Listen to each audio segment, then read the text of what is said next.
Minute आप लोगों का लूँगा। 1 मिनट इसलिए लूँगा कि मैं उस शहर से आया हूँ जिस शहर का मालिक उसे जलाने के रोज़ सपने बुनता है। उस शहर से आया हूँ जहाँ हमारे बच्चों को मारा जा रहा है, कत्लेआम किया जा रहा है, घरों के अंदर घुस के मारा जा रहा है। मैं अभी कुछ दिन पहले रिंकू शर्मा के घर होके आया हूँ। उस बच्चे को, उस जवान बच्चे को, होनहार बच्चे को, वीर बालक को, घर का अकेला कमाने वाला 25 साल का वो रिंकू केवल इसलिए मार दिया गया कि उसने जय श्री राम का नारा लगाया था और राम मंदिर के लिए जुलूस निकाला था देश की राजधानी के अंदर, घर के अंदर घुस के। और वो इतने कमजोर लोग, कितने कमजोर लोग रहे होंगे जो 12 लोग मिलके भी केवल पीठ पे ही मार के जा पाए उस बच्चे के। और मारने वाले कौन? जिसकी बीवी को अभी कोरोना के काल में अपना खून दे के आया था रिंकू, वो पीठ पे खंजर मार के गया। मैंने कहा वो खंजर, रिंकू की पीठ पे जो खंजर है, वो खंजर है इस देश की नकली धर्मनिरपेक्षता का प्रतीक, जो इस देश के हर हिंदू की पीठ पे घुसा हुआ है। जो बच गया है कल उसकी पीठ पे लगेगा।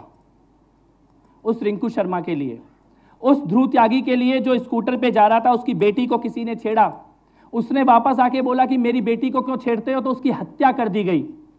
एक बाप अगर ये बोलता है कि मेरी बेटी को मत छेड़ो, तो इस दिल्ली शहर के अंदर उसकी हत्या कर दी जाती है। उस ध्रुव त्यागी के लिए, उस डॉक्टर नारंग के लिए जो केवल इतना बोल रहा था कि मेरी गली के अंदर गुंडागर्दी और गाली गलौज मत करो, उसकी हत्या कर दी गई।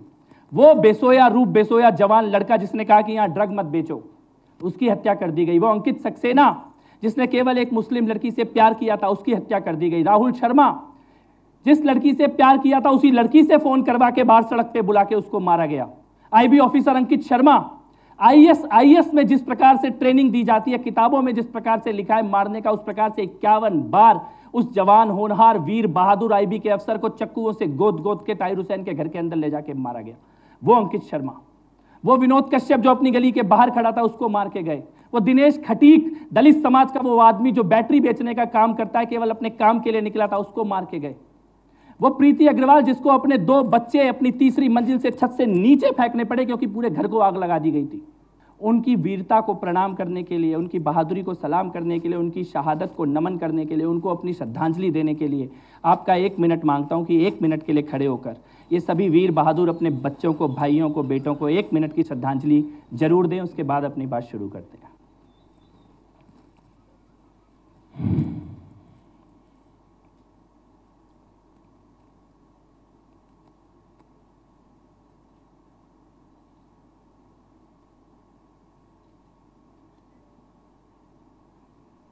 क्योंकि इतने लोग मारे गए, और ये तो मैंने केवल दिल्ली की बात बताई है। इस देश का ऐसा कोई शहर, ऐसा कोई राज्य नहीं है जहाँ पे केवल और केवल धर्म के कारण हिंदू लड़के लड़कियों को मारा जा रहा है। वो निकिता तोमर बिटिया, केवल उसने मना ही तो किया था शादी करने से, साथ रहने से, उसको मार दिया गया। ऐसी कितनी बहनें जिन्होंने शादी नहीं की तो मार दिया, शादी कर ली तो मार दिया, छेड़ने से मना किया तो मार दिया, ड्रग बेचने से मना किया तो मार दिया, लड़की से प्यार कर लिया तो मार दिया, गली को जलाने से मना किया तो मार दिया।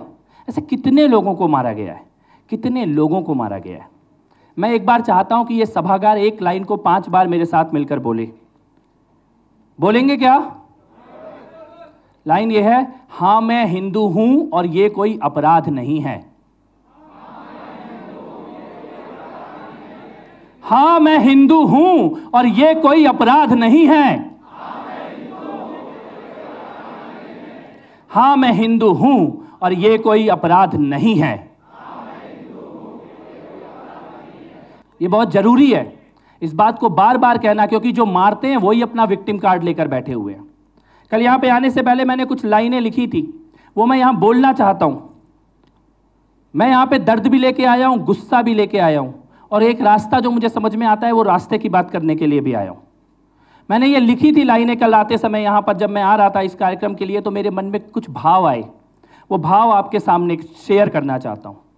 वो घरों को जलाते रहे, वो घरों को जलाते रहे और हम आग बुझाते रहे। वो घरों को जलाते रहे और हम आग बुझाते रहे।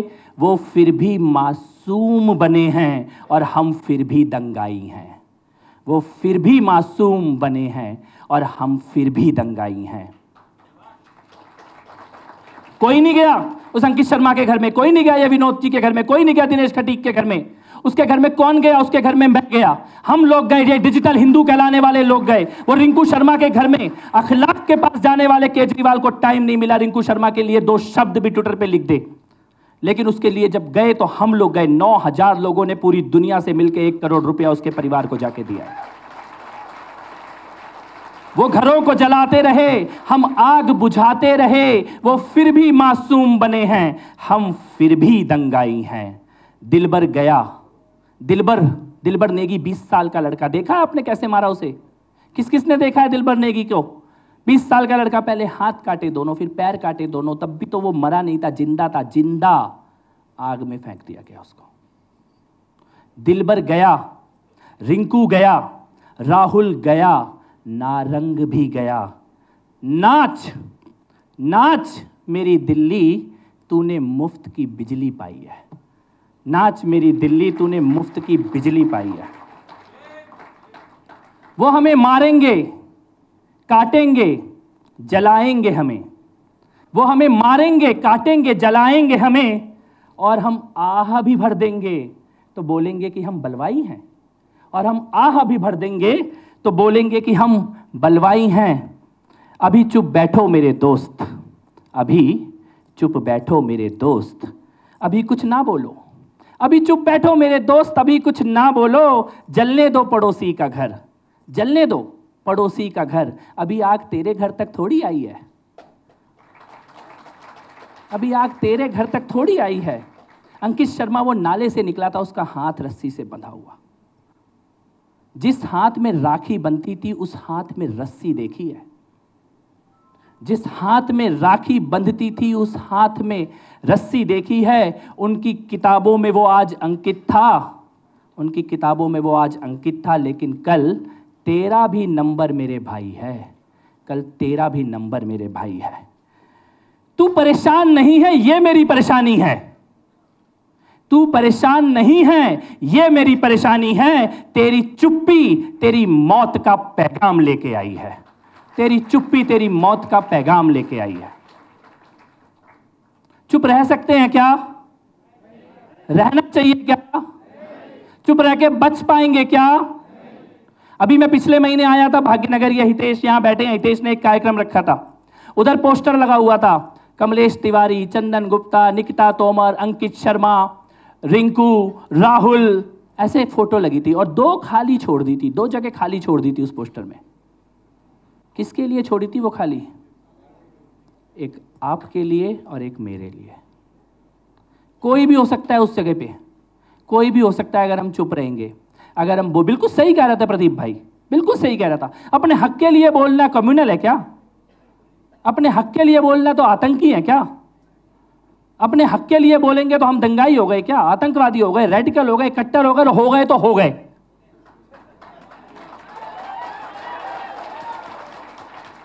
हमें तो बचपन में पिताजी ने एक बात सिखाई थी, बेटा किसी को मार के तो आइयो मत, और पिट के तो बिल्कुल मत आइयो। कौन सा राजनीति चल रही है, कौन सा देश चल रहा है, कौन सा समाज चल रहा है, सिखाना क्या चाहते हो? ये महाराज जी एक मंदिर में शांति से पूजा करने के लिए जिनको रहना है, वो सुप्रीम कोर्ट में जाके अपने देवता के अधिकार के लिए दर दर भटक रहे हैं, और उधर रिजेक्ट किए जा रहे हैं, उधर रिजेक्ट किए जा रहे हैं। ये नागेश्वर जी वो संविधान में बोल रहे कि ये बराबरी का अधिकार है, दोनों बराबरी का अधिकार। अब तुम चला सकते हो शैक्षिक संस्थान, तो हम नहीं चला सकते क्या? क्या संविधान बनाने वाले के मन में यह जहर था क्या? नहीं, वो तो मान के चल रहे थे कि ये तो बहुसंख्यकों को तो मिलना ही है, अल्पसंख्यकों के लिए लिख दो, है ना? कह रहे इनको तो मिलना ही है, इनके लिए लिख दो। और उसका इंटरप्रिटेशन क्या कर रहे हैं? इनको तो देना ही नहीं है कोई अधिकार, अपनी पढ़ाई नहीं करा सकते, अपना यूनिवर्सिटी नहीं चला सकते, अपने धर्म की बात नहीं कर सकते, उसके ऊपर रिसर्च नहीं कर सकते, उसको प्रोपोगेट नहीं कर सकते, अपना मंदिर नहीं चला सकते, उसमें आए हुए पैसे का इस्तेमाल नहीं कर सकते, तुम्हारे देवता का कोई अधिकार नहीं है। तुम 1000 साल से एक तरीके से पूजा कर रहे होगे, लेकिन वहां बैठा कोई मूर्ख आदमी ये बताएगा कि अब ऐसे नहीं, अब ऐसे करनी है, और उसके बाद हम बोलेंगे नहीं क्या? हम आवाज नहीं उठाएंगे क्या? पूरे दुनिया में कोई तो एक जमीन का टुकड़ा होगा ना जो हमारा होगा, कोई तो होगा एक जमीन का टुकड़ा जो हमारा होगा। वहां पर बैठ के हम अपने अधिकारों की बात करेंगे, ऐसी कोई तो जगह होगी। ये डिजिटल हिंदू, ये जमीन से कोई अलग चीज नहीं है, जो जमीन पर संघर्ष चल रहा है वही इंटरनेट का संघर्ष है। जो अपने घर के सामने अपने दरवाजे पे होते देख रहे हैं उसको खुलकर कहना, लिखना, पढ़ना, वो डिजिटल हिंदू है। कोई अलग अलग, वो चाहते हैं ये दिखाना कि ये अलग अलग दुनिया है, वो चाहते हैं ये दिखाना कि ये कोई अलग सी ब्रीड है, कोई अलग से लोग हैं, कुछ ये अलग सा काम करते हैं, ये जमीन के लोग नहीं हैं, इनको कोई समझ नहीं है। जब मेरे दरवाजे पे आग लगेगी तो और मैं उसको, मेरे हाथ में फोन होगा तो मैं इंटरनेट पे नहीं लिखूंगा क्या? जब मुझे ये पता होगा कि मारने की तैयारी की जा रही है मैं उसको लिखूंगा। दिल्ली के दंगे, दिल्ली के दंगों में आप अगर देखो 6 महीने तैयारी की गई दिल्ली को जलाने की। हथियार इकट्ठे किए गए, बारूद इकट्ठे किए गए, एसिड इकट्ठे किए गए, गुलेले बनाई गई बड़े बड़े उसके ऊपर, कमांडो की ट्रेनिंग देके रस्सियां लटकाई गई, किसको मारना है उसकी पहचान की गई, किसकी प्रॉपर्टी जलानी है। पूरे आंदोलन में दुकानों में लिखा गया वो नो सीए नो एनआरसी, जिसकी दुकान में लिखा था वो दुकान छोड़ दी, जिसकी में नहीं लिखा था वो जला दी। धर्म देख के मारे गए लोग, धर्म देख के जलाई गई गाड़ियां, धर्म देख के जलाए गए स्कूल और बिल्डिंग, अस्पताल। पुलिस अफसर कांस्टेबल रतनलाल, उसको किसने मारा? औरतों ने मारा उसको, घेर के। पहले डीसीपी अमित शर्मा को, रतनलाल को अंदर बुलाया, बोले कि आपसे बात करनी, और घेर के मारा। डीसीपी मरते मरते बचा, 35 दिन अस्पताल के अंदर रहा, और वो कांस्टेबल वहीं मर गया बीच रोड में। क्या दुश्मनी थी पुलिस वाले से? क्या कसूर था पुलिस वाले का? क्यों मार रहे थे उस पुलिस वाले को? वो तो तुम्हें प्रोटेक्ट कर रहा था। वहां पे बंद करके बैठे थे सड़कें, गलियां, अस्पताल, कोई स्कूल ना जाए बच्चे, कोई बीमार पड़ जाए तो अस्पताल ना जाए, किसी को नौकरी पे धारे। तुम्हें मिलती होगी कुदरती बिरयानी, हम तो कमा के खाते हैं, हमें धंधे पे काम करना है, दुकान खोलनी है। क्या इस देश में जो अपना काम करेगा उसका कोई राइट नहीं है क्या? जिसे सड़कों पे नहीं उतरना उसका कोई राइट नहीं है क्या? जिसको दंगा नहीं करना उसका कोई राइट नहीं है क्या? जो बलवा पसंद नहीं करता, केवल 5 साल में वोट डाल के चुपचाप अपनी घर, दुकान, नौकरी चलाता है, उसका कोई राइट नहीं है क्या? और उसके राइट के लिए बोलेंगे तो आतंकवादी हैं, तो दंगाई हैं, तो कट्टर हैं, तो जहर से भरे हुए हैं। मतलब अपने बच्चों का स्कूल जाना बंद कर दें, बीमारों को अस्पताल ले जाना बंद कर दें, और तुम्हें क्रांतिकारी घोषित कर दें। तो ऐसी क्रांति चलती होगी कहीं पे, लेकिन इस मुल्क में तो नहीं चलने देंगे, कभी नहीं चलने देंगे। मेरे को किसी ने पूछा, एक पत्रकार ने, कहते कि ये दंगा हो गया आपके यहाँ पे, अभी दोबारा होगा तो क्या करोगे? मैंने कहा पूरे हिंदुस्तान में हो जाए दोबारा, हमारे यहाँ पे नहीं होने वाला, किसी हालत में नहीं होने वाला, होने नहीं देंगे। हमने भी अपने सबक सीखे हैं, लेकिन जरूरत है इकट्ठे होने की, जरूरत है एक होने की, जरूरत है आवाज उठाने की। लेकिन एक जरूरत और है, हो सकता है कि आप हिंदुओं के लिए बोल ना पाओ, मत बोलो, साथ दे दो जो बोल रहा है उसका। नहीं जा सकते आप सुप्रीम कोर्ट, तो ये महाराज जी जा रहे हैं, उनका साथ दे दो। हो सकता है आप साथ भी मत दो तो चुप बैठ जाओ। भाई तुम साथ चलोगे तो तुम्हारे साथ लड़ लेंगे, तुम साथ नहीं चलोगे तो तुम्हारे बिना लड़ लेंगे, लेकिन दुश्मन के सामने क्यों खड़े हो गए हो? जो चंद लड़के लड़कियां, वीर वीरांगनाएं निकल रहे हैं, हिम्मत कर रहे हैं, उनके दुश्मन बन जाओगे क्या? तो दुश्मन से लड़ रहे हैं तो तुमसे भी लड़ लेंगे। लेकिन मैं ये कहना चाहता हूं कि युद्ध में योद्धा बनो, योद्धा नहीं बन सकते दर्शक बनो, दर्शक नहीं बन सकते घर में बैठ के प्रार्थना करने वाले बनो, लेकिन शल्य मत बनो, शल्य मत बनो। ये सबसे बड़ी प्रॉब्लम शल्यों से है, जिन्हें करना कुछ नहीं है, लेकिन अरे तुमने ये रिंकू की मदद कर दी, वो राहुल की तो नहीं करी, भैया तू कर ले।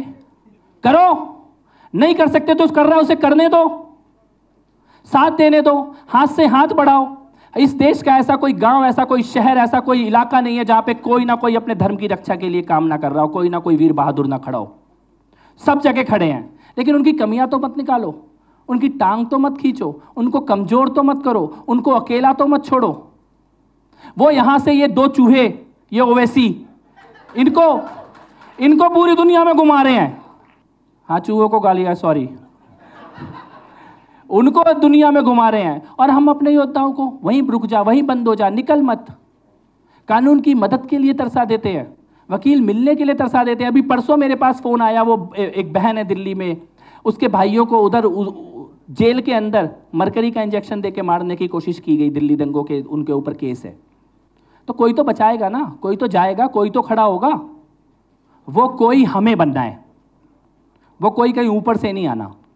जब हम वो बन जाएंगे तब हमारी ताकत होगी। और मैं ये नहीं कहता, मुझे किसी ने पूछा कि आज मैं बात करने आया था, 2 बात करने आया था, enemy at the door and need of the Hindu ecosystem. दरवाजे पे खड़ा दुश्मन और हिंदुओं के इकोसिस्टम की जरूरत। क्या होता है इकोसिस्टम?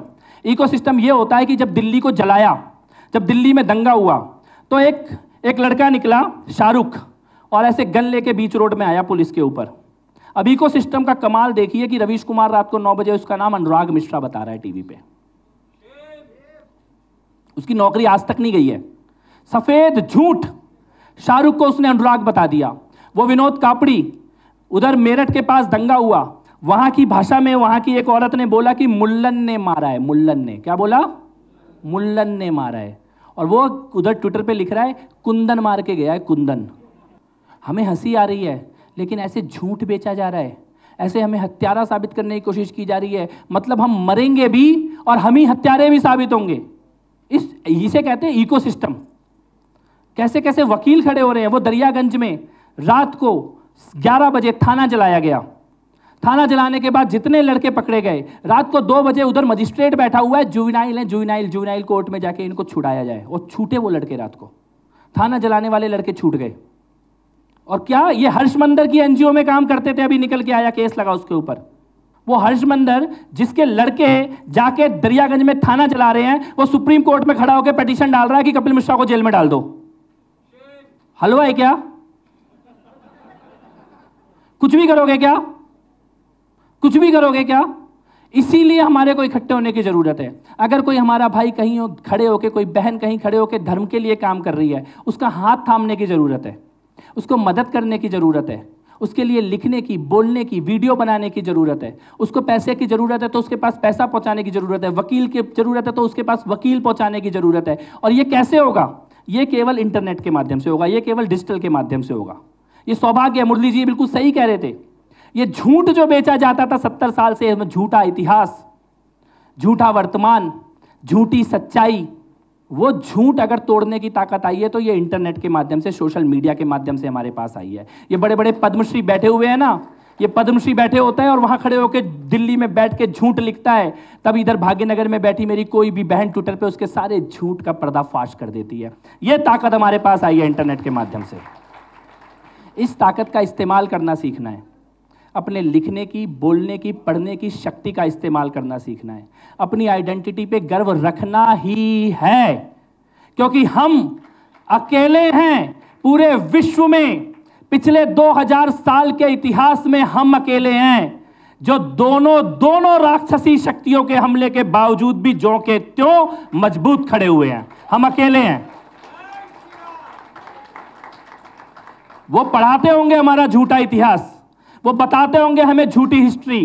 500 साल तक इस देश में ऐसी एक भी सरकार, ऐसी एक भी सत्ता नहीं थी जो प्रयागराज का असली नाम बताती हो। 500 साल तक इस देश में ऐसा कोई इतिहास लिखने वाला नहीं था जो प्रयागराज का असली नाम बताता हो। लेकिन हमारे माताओं ने, पिताओं ने, हमारे पूर्वजों ने चुपचाप एक जनरेशन के बाद दूसरी जनरेशन को वो सच्चा इतिहास बताया, और 500 साल के बाद आज वो इलाहाबाद कहीं गंगा में बह गया और प्रयागराज बन के खड़ा है। हम अकेले हैं। हम अकेले हैं पिछले 2000 साल में जिसने इस्लामिक ताकतों के कब्जे में गई हुई जमीन को यह अयोध्या में भगवान श्री राम के मंदिर में ये वापस लेके दिखाया। हम अकेले हैं। हम अकेले हैं। वो जम्मू कश्मीर में 370 के नाम पे जो इस्लामिक ताकतों के हाथ में पूरी की पूरी जमीन सौंप दी गई थी, उसको वापस लेने वाले पूरे विश्व में 2000 साल के इतिहास में अगर कोई एक समाज है तो वो हम हैं जिसने वापस लिया है, वापस लेके दिखाया है। अपनी भूमि को वापस लेके दिखाया, अपनी पहचान को वापस लेके दिखाया है। और ये केवल अंगड़ाई है। अभी तो हमने केवल आंखें खोली हैं। अभी तो हम उठ के खड़े नहीं हुए हैं। अभी तो हमने चलना शुरू नहीं किया है। और तुम्हें अभी से चाय से और योग से डर लगने लग गया है। चाय वाले का तुम बिगाड़ क्या लोगे, और योग वाला आ गया तो तुम उखाड़ कुछ नहीं पाओगे। मैं तो कई बार ये कहता हूं, बेटा ये चाय वाला है, इसे झेल लो, वो गाय वाला आ गया तो तुमसे झेला नहीं जाएगा। हमारा तो दर्द है। हमारी दिल्ली में गलत आदमी बैठा हुआ है, वरना वो ताहिर हुसैन की कातिल बिल्डिंग आज उसके ऊपर बुलडोजर चल रहा होता। लेकिन ये संकल्प है, आज इस डिजिटल हिंदू कॉन्क्लेव में आपके बीच ये संकल्प है कि आप भी यहीं हो और मैं भी यहीं हूं। उस इमारत को तो मिट्टी में मिला के दिखाएंगे, कुछ भी हो जाए। और वो इमारत मतलब वो प्रतीक, ऐसी हर इमारत, ऐसा हर इंस्टीट्यूशन, ऐसा हर एक वो बड़ा नाम, ऐसा हर एक वो बड़ा विद्वान जिसके इमारत के अंदर, दिल के अंदर, विचारों के अंदर हिंदुओं की या हिंदुओं के इतिहास की या हिंदुओं की सच्चाई की बेरहमी से हत्या की जाती है, वो हर इमारत को मिट्टी में मिला के दिखाएंगे। चाहे वो ये बॉलीवुड हो, चाहे वो ये लिटरेचर का फील्ड हो, चाहे वो यूनिवर्सिटी का फील्ड हो, कहीं पर भी बैठे हुए इन माफियाओं को छोड़ना नहीं है, मजबूती से अपनी आवाज उठानी है। उठाएंगे ना? ये संकल्प लेके यहां से आज जाना है, ये कसम खा के आज यहां से जाना है। डिजिटल हिंदू का मतलब है कि भाई हैं, परिवार है, एक है। एक के चोट लगेगी तो दूसरे को भी दर्द होना चाहिए। एक का घर जलेगा तो दूसरे के हाथ में पानी होना चाहिए। ले सकते हैं ना ये संकल्प? तो बस इतना ही निवेदन करने के लिए आया हूं। आइए मिलकर साहस के साथ, संकल्प के साथ हिंदुत्व की बात करने का संकल्प लें, अपने को हिंदू कहने का संकल्प लें। हमारे अंदर कोई अपराध बोध नहीं होना चाहिए। हम इस इतिहास के सबसे गौरवशाली समाज का हिस्सा हैं। हमारा वर्तमान गौरवशाली है और हमारा भविष्य एक अद्भुत भविष्य की ओर ये पूरा हिंदुस्तान बढ़ रहा है। बहुत बहुत आभार आप सभी का, बहुत बहुत धन्यवाद। एक बार जोर से नारा लगाएंगे, भारत माता की, भारत माता की, वंदे वंदे वंदे, जय श्री राम, जय श्री राम, जय श्री राम। बहुत बहुत आभार। Thanks for watching nationalist hub. Telugu media చూపించని మరిన్ని వాస్తవ కథనాలు, వార్తలను మిస్ కాకుండా ఉండేందుకు మా ఛానల్ను సబ్స్క్రైబ్ చేసుకోవడం మర్చిపోకండి. ఎప్పటికప్పుడు మా వీడియోస్ నోటిఫికేషన్స్ను పొందేందుకు పక్కనే ఉన్న బెల్ ఐకాన్ను క్లిక్ చేయండి. మీ అమూల్యమైన సలహాలను కామెంట్స్ రూపంలో తెలుపుతూ వీడియోను లైక్ చేయండి, 10 మందికి షేర్ చేయండి. జై హింద్.